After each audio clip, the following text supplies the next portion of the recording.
Hey guys, I'm Mrs. Wirtz. And I'm Mrs. Turnbull. We're the Avid teachers, and Ms. Flores asked us to spend some time in advisory today talking to you about your new planners. This year we are really focusing on being more organized as a school because that is part of being better at your job and being ready for college and making sure you don't forget not only assignments but other things that you guys are going to be doing. So we are lucky enough to have a principal that bought every student and every teacher in the school this brand new fancy planner. And we are going to talk today about how we expect you to use it and how we want you to use it and how we want you to help use this as a tool to make you more organized. If you take a look at your planner, a few things that you'll notice. First of all, you see how it has 3 holes in it? This fits perfectly into a binder. Okay, so don't just stuff it in your backpack, clip it into a binder, keep it nice and safe. Also, if you open up just to any of the weeks, then what you will notice is there's plenty of room to write in this planner. You could write what you did in class that day and your homework. You could keep track of dress-up days. You could keep track of football games, volleyball games, soccer games, whatever games you go to, theater productions, everything. But there's plenty of room in it, so it's really great. What you'll also notice is down at the bottom of the pages, you'll see vocabulary. And it's college-bound vocabulary, things that you're going to need to know, things that are good to talk about as you go through these 4 years of high school and get prepared for what comes next. When we use the planners, when we use the calendars in our classrooms, and all the classrooms, we're going to use them every day. We are going to write in them every class period. Every teacher is going to have something for you to write in your planner every day, and the expectation of the staff and hopefully of yourself, your expectations of yourself is that you will take this planner home every night and you will bring it back to school every day, no excuses. Your first planner, Ms. Flores was nice enough to buy for you. However, if you lose it, it's not just, oh well, I'll buy another one, or oh well, I didn't like to use it anyway. You are going to have to buy another one because the expectations are going to be that you have a planner every day in every class. So right now, take a minute and look at the front of your planner and make sure that you have your name, your grade level, and maybe put for teacher and classroom, maybe put your advisory teacher for this fall semester in there. And partnering university, we're not going to talk about that yet. And then write down what year you would graduate from college if you were getting a 4-year degree. So you're going to have to take the year you graduate from high school and then assume that you go directly into college and then add 4 years to that. And what year would you be graduating with your degree? So if you'll take a minute to look around your classroom right now, what you might notice is that your teachers have planner points written on the board. And this might also be located near their daily agenda. The planner points might be homework that you have to complete, a test that's coming up, maybe notes that you need to study, or maybe your planner point for the day says no homework. Hey, that's always a good day. True statement. So whatever planner point is on the board in your class, you need to copy that into your planner on a daily basis.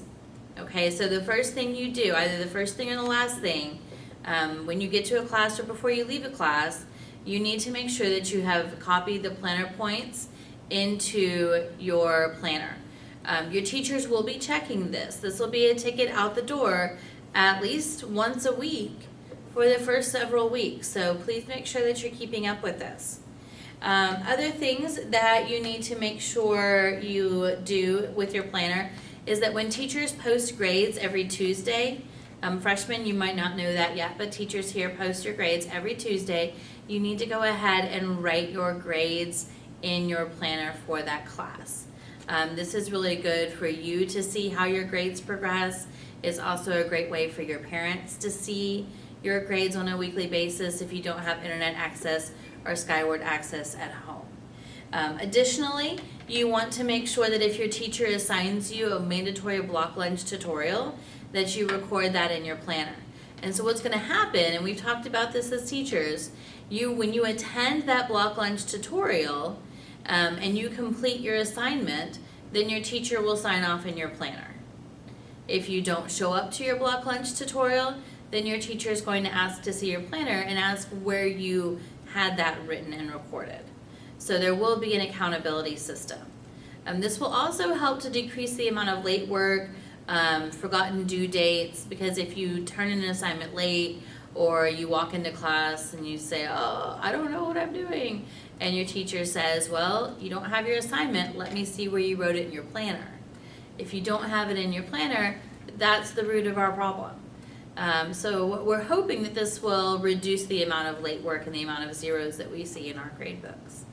Ms. Turnbull, why don't we take a minute and show them an example of a page in the planner, like what the expectations are as far as like what the week might look like, and we can talk to them a little bit about what we want written in the planner. I think that would be fantastic. All right. All right, so here's an example of what our planner might look like. Some things that you might notice is there's a lot of color, and obviously that's going to be something that you're going to have to find your way with. In Avid, we encourage the kids to use different colors just because it shows in the book and it kind of makes certain things stand out. You'll notice here that on Tuesday, this person has their grades written in for every class. On the side of the planner where it has the classes and the class names, they've actually changed the names of their classes. So instead of reading and writing, we wrote English 2. This student didn't have social studies, so they wrote Avid on their schedule. Every day, every class period, there's a place for them to write homework. You'll notice, for example, in math class, they had homework this night, page 70, number 2 through 24, the even problems. And then on Tuesday, their homework was to just do a repetition on the notes that they took.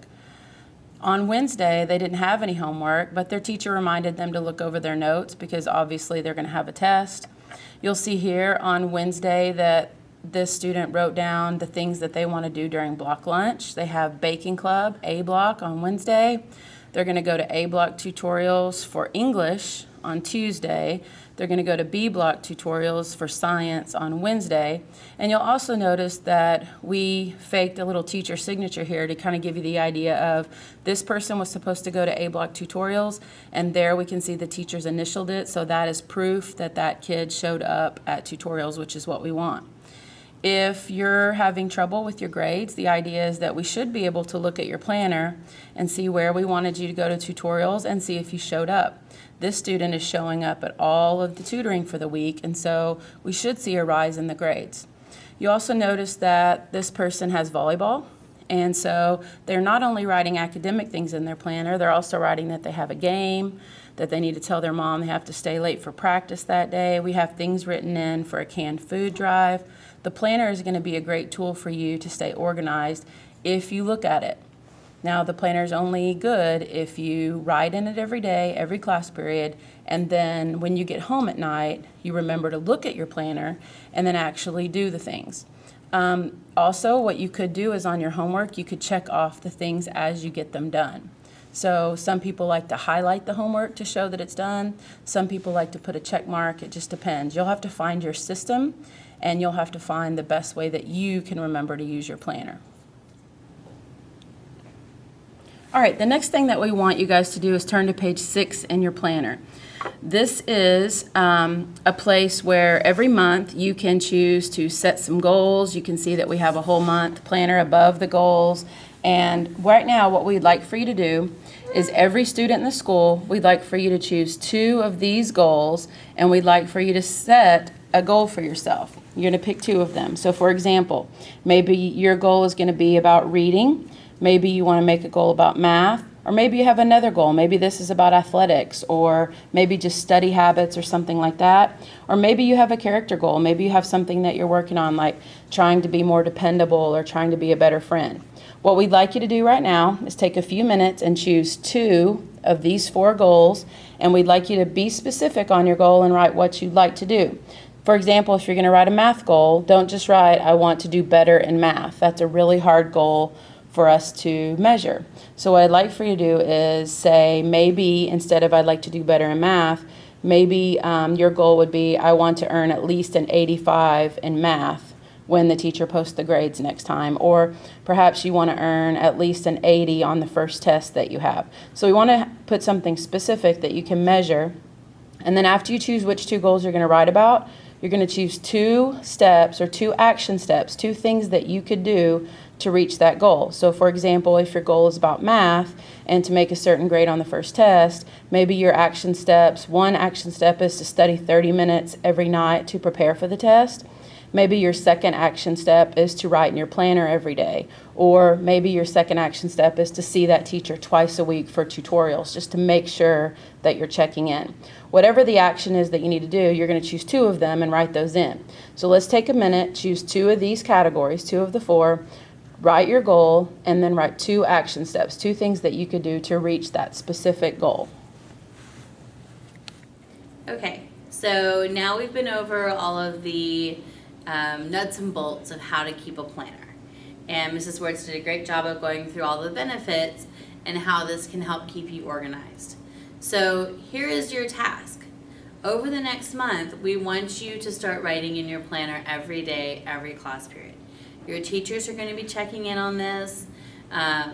This will really help to hold you more accountable, and it will really make your life easier if you just do it. So we'll be checking in about once a month, once every 4 to 6 weeks. And when we do, we're going to go back and revisit the goals you just set. We're going to look at how well you're keeping your planner, and we're going to show you some other great things about this specific planner that can help you become even more college and career ready. So thanks for your time and have a great day.